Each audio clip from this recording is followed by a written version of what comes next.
The courthouse lobby hummed with quiet chatter and the occasional click of shoes against the polished floor. Emily sat on one of the worn wooden benches, her hands resting gently on her growing belly. At 7 months pregnant, she was visibly tired, her feet swollen from a day spent on the move. But exhaustion didn't dampen the fire in her eyes. She wasn't here for herself. She was here for justice. Her younger brother, Alex, had a court hearing that morning.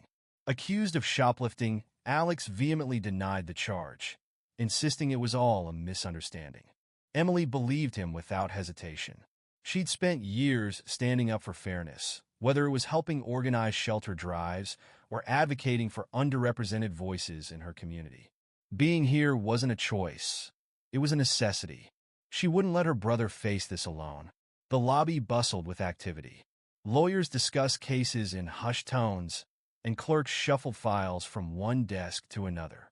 Near the corner of the room, a maintenance worker struggled with an overloaded cart stacked with precariously balanced folders. Predictably, the inevitable happened. The cart wobbled, and papers cascaded to the floor in a flurry. Most people averted their gazes, unwilling to interrupt their routines, but Emily didn't hesitate. She pushed herself up slowly, her hands instinctively supporting her belly. "Need a hand?" she asked, crouching as best she could to gather the scattered documents. The maintenance worker, flustered, shook her head. No, it's okay. You shouldn't. It's fine," Emily interrupted kindly. Her movements were deliberate, her resolve steady. The worker murmured a soft, "Thank you," her cheeks red with embarrassment, but Emily waved it off with a warm smile. She didn't notice that someone else was watching from a distance. Behind a partially open office door, Judge Malcolm Kane observed the scene. Known for his rigid approach and sharp tongue, Kane commanded respect and often fear within the courthouse walls. His reputation for handing down unyielding verdicts preceded him. Watching Emily assist a stranger with no thought for herself intrigued him, though not in a way that softened his cold demeanor. To Kane, kindness was often a performance, not a virtue.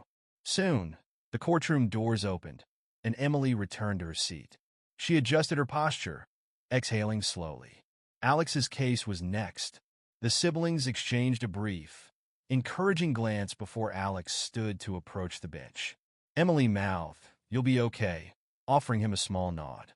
Judge Kane entered the courtroom, his black robe flowing behind him like a shadow. He settled into his chair, his expression hard as granite.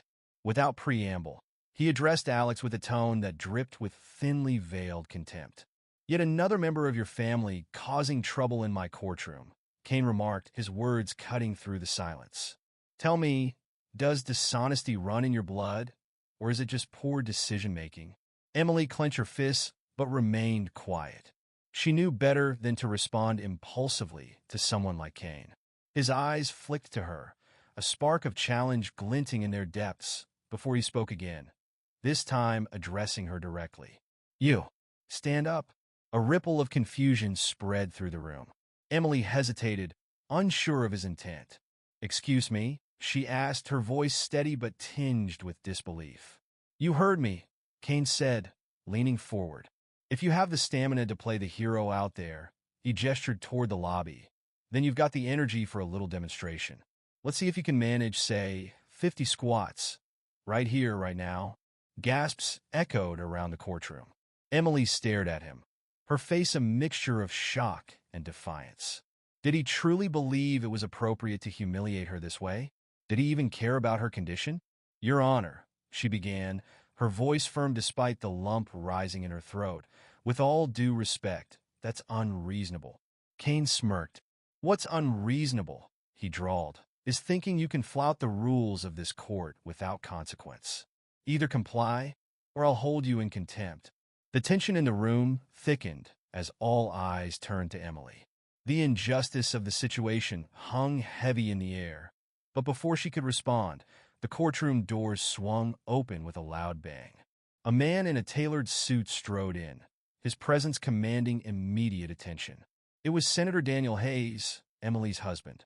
"You will," Judge Kane interrupted sharply, "or you'll face contempt of court. The decision is yours." The humiliation hit Emily like a wave. Whispers filled the air, judgment and disbelief rippling through the courtroom.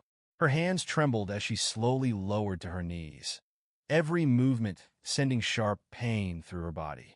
The weight of her unborn child pressed on her strained muscles. But she wasn't just carrying her baby. She was carrying every fight for justice she'd ever taken on. She placed her hands on the cold floor and braced herself. The first attempt was agony.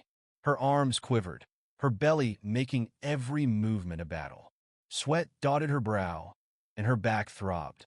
Around her, the room buzzed, some in shock, others watching with detached indifference. Her brother Alex couldn't hold back. "This is insane. She's pregnant. You can't do this," he shouted. Judge Kane slammed his gavel. "One more word, and you'll join her in contempt," he barked. At the back, lawyer Marcus Fields quietly recorded the scene. Leaning forward, he whispered, "Ma'am, you don't have to do this. I'm recording. We can fight this." Emily, her arms trembling, shook her head. "It's not just about me," she said, her voice steady. "It's about what's right." Just as her strength began to falter, the courtroom doors burst open. A tall man in a dark suit strode in, his presence commanding. It was Nathan Carter, Emily's husband and a senator. His piercing gaze locked onto Kane, burning with fury. "What is happening here?" Nathan demanded, his voice cutting through the room. "Who gave you the authority to treat my wife like this?" Kane stiffened. "In my courtroom, everyone follows the same rules," he said, though his tone faltered under Nathan's stare. Nathan's voice dropped to ice. "Rules? Forcing a pregnant woman to humiliate herself is justice? This ends now." He approached Emily, gently helping her to her feet. Turning back to Kane, his voice rang out. "You violated every ethical principle this court is meant to uphold. You will be held accountable." Reporters began entering, cameras flashing.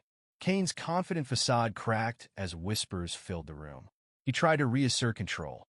"This is my courtroom," he said desperately. Nathan cut him off. "This isn't interference. It's accountability."